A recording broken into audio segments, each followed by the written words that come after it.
আসসালামু আলাইকুম এভরিবডি। আশা করি সবাই ভালো আছেন। আমরা মোটামুটি ভালো আছি। কারণ হলো আমি অসুস্থ ছিলাম, তো ভিডিও বানানোর পরেও আমি আপলোড করতে পারি নাই, কারণ এটা ভয়েস দেওয়া হয় নাই। তো ঈদের দিন আমরা কিভাবে কাটালাম, কোথায় ছিলাম, কি করলাম না করলাম, সেটার জন্যই আজকে ভিডিওটা। তো আশা করি আমার সাথেই থাকবেন। ফিরনির পুডিং আমি আগের দিন রাতেই রেডি করে রেখেছিলাম, মানে চাঁদ রাতেই রান্না করে ফেলছিলাম আর বানিয়ে ফেলছিলাম পুডিংটা। কারণ ঈদের দিন সকালে অনেক চাপ থাকে, যেহেতু আমার কোনো হেল্পিং হ্যান্ড নাই, আমাকেই সব করতে হয়। আমি সবসময় ঈদের দিন সকালেই করতাম, কিন্তু পাশের বাসার এক ভাবিকে দেখলাম যে সে রাতেও কিছু কাজ শেষ করে রাখে। তো তার কাছ থেকে টিপস শিখলাম যে আগেভাগে কিছু শেষ করে রাখলে সকালে চাপটা কম থাকে। এই যে এখন পুডিংটা করে কেটে নিচ্ছিলাম, আর এদিকে আমার হাজব্যান্ড পাশেই দেখতেছেন খাচ্ছে। এত সাউন্ড করতেছিল, শেষমেশ আমাকে এটা মিউট করে দিয়ে তারপরে ভয়েস কভার করা লাগছে। যাই হোক, আলহামদুলিল্লাহ পুডিং ফিরনি সব সেরে আমি বাকি কাজ করে রাতে ঘুমিয়ে পড়ছিলাম। আর আমার হাজব্যান্ড বলছিল যে গরম যেহেতু, তুমি এগুলো ফ্রিজে রেখে দাও, নাহলে দেখা যায় সকাল পর্যন্ত নষ্ট হয়ে যাবে। তো সেটাই করছিলাম, ফ্রিজে রেখে পরের দিন সকালে আবার বের করে নিচ্ছি। তো গরম আর ঠান্ডা ঠান্ডা পরিবেশন করতে খুবই ভালো লাগছিল। আর বিশেষ করে ফিরনিটা আমি বাদামটা ব্লেন্ড করে দিছি, আর পরবর্তীতে ডেকোরেশনের জন্য অল্প একটু কেটে দিয়েছিলাম, কিন্তু ব্লেন্ড করে দেওয়ার পরে ফিরনিটা এত টেস্টি হয়েছিল, যাই হোক যে না খেয়েছে সে বুঝবে না। আলহামদুলিল্লাহ, রাত পোহালে ঈদ হবে এটা ভেবে যেন খুবই ভালো লাগতেছিল। আর মনের আনন্দে কাজগুলো কখন যে শেষ করে ফেলছি জানি না। আবার খুব খারাপও লাগছিল।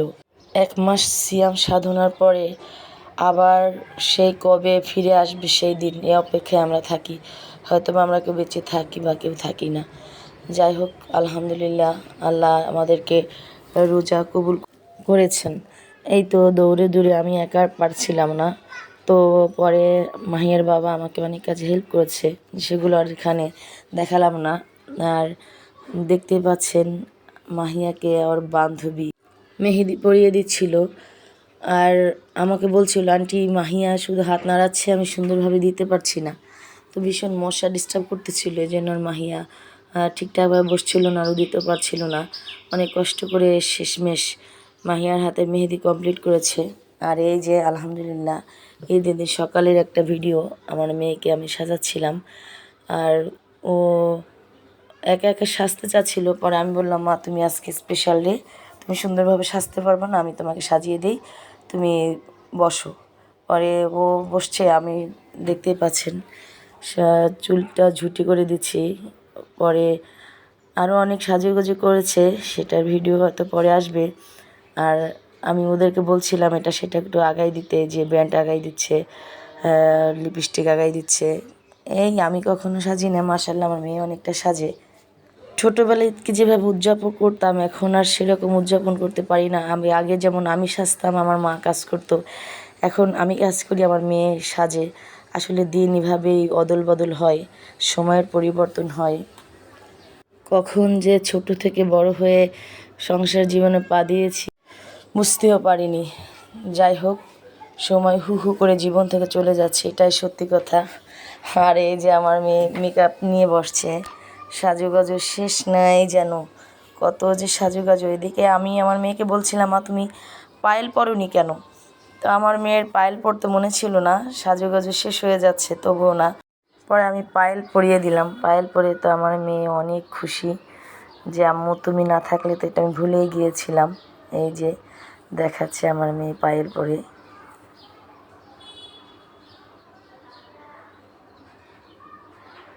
আর কমেন্টস বক্সে জানাবেন আমার মেয়ের ঈদের ড্রেস কেমন হয়েছে।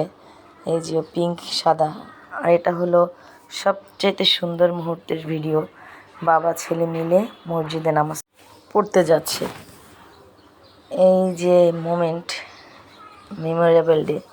সত্যি অসাধারণ লাগছে আমার কাছে যে এখন তাদেরকে নামাজ পড়তে বিদায় দিয়ে আমি আমার যথারীতি সব কাজে আবার মন দিব। ঈদের দিনের কাজ বুঝতেই পারছেন, কত যে পেন্ডিং হয়েছে কাজের। সেম পাঞ্জাবি পরে বিদায় হচ্ছে তারা। এটা ঈদের দিন বিকেলের ভিডিও।